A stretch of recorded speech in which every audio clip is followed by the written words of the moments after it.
Sharon, on this topic then, just about how social media will affect these elections, right? I mean, we are in the midst of a pandemic, so we're not having the normal campaign, the status quo campaign that we would have expected in previous such presidential elections. So, there are a lot of challenges also for campaigns to get their word out.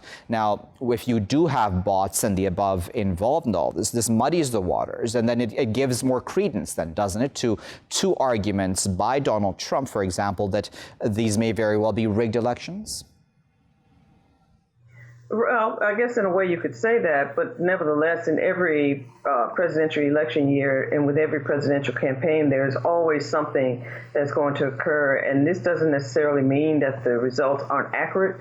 It's just the kind of thing that you expect to see during an election year, especially for one that like this, in which you have a president that's very divisive. You have a lot of questions also by some on about Joe Biden.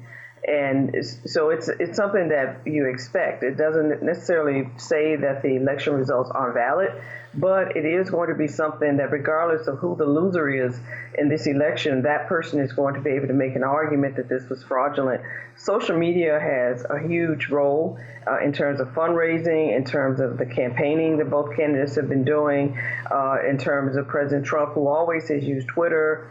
In terms of the Biden campaign, even President Obama was one of the first presidents to actually use social media to his advantage and really benefit from it. And now Joe Biden and President Trump are trying to do the same thing. So social media has a major role in this. And it could be argued that the results might be challenged on this basis. But I think that regardless of the outcome, we pretty much know that the results are going to be challenged regardless. We just don't know how they're going to be challenged, especially if President Trump loses. He's already made it clear that he is not going to concede, and we pretty much know that. And I think the same is true with Joe Biden. So social media is going to have has a bigger role in this presidential election than in any election in U.S. history.